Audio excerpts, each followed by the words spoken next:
Hi everyone. Today we're going to be talking about gingers, and in particular the beehive ginger. The family of gingers is quite large, and there's many of them that are used ornamentally. The one we know has the greatest economic value, of course, is the ginger that we eat. That's Zingiberaceae. But this one actually is a ornamental as well as has some culinary and economic use. You can see the stems are fairly high, but the flowers actually come out of the ground. Some gingers, they flower on the top of the plant, but many, the flowers are actually put off the rhizomes, which are down below soil level here. And they either create, obviously, the flower or they create the foliage. This plant is about 3 or 4 years from a division, and it right now stands at about 6 feet. And that's not that tall, although 6 feet is a lot for growing in a home. It's not that tall in the world of gingers. And it is actually quite a vigorous plant and also has the ability to flower for us right at this time of year, which is late winter and spring. We see it going through probably into summertime. You see there's actually small buds starting to develop down in here. So and they go on for a long time. They're a long-lasting bloom. Now this is actually the flower stalk, and then this is actually the flower here, which is actually quite small but beautiful. If you look very closely at it, it has kind of a maroon lip to it. And then this cone of buds will emerge flowers out over time. So the flowering cycle goes on for weeks and weeks and weeks on each one of these cones. It also is a plant that grows fairly well under lower light, so it's somewhat of a shade plant, which makes it very adaptable to obviously home conditions or low light conditions rather than needing things with full sun to make them flower.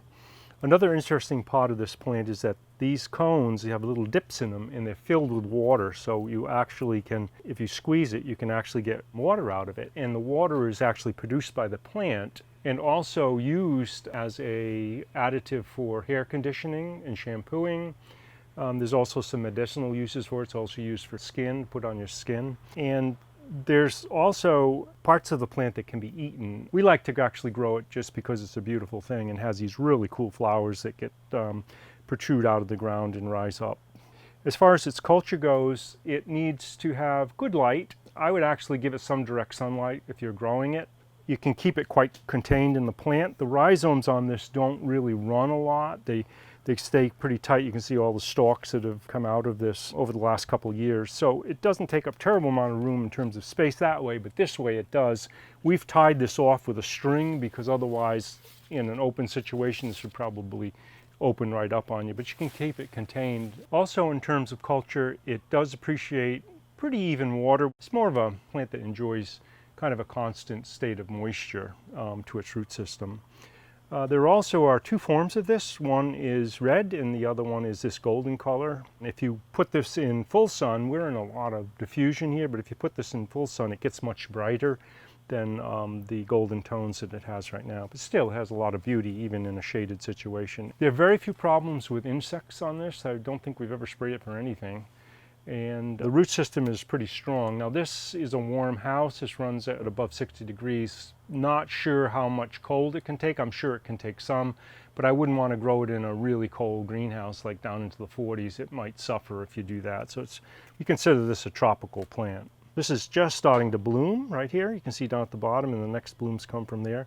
And the flowers, you can see, has all this water in it, which actually has a bit of a ginger taste to it. It wouldn't take too many of these to fill up a full cup, and easily you could put a cup of that on your hair as you were shampooing your hair. So let's take a look inside and see what we've got.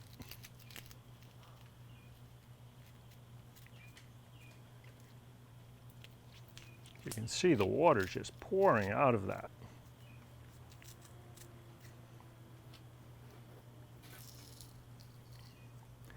As you can see, there's layers and layers of petals, and the water actually is moving up the stem and collecting into these small channels here.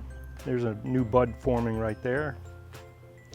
But it's coming, the water comes up the stem, runs up into that center core, and then filters out into all these little cups that are on the side of the flower. So there's a little bit of information on how to grow a really great ginger, Zingiber spectabile. And if you'd like more information, visit us at logees.com.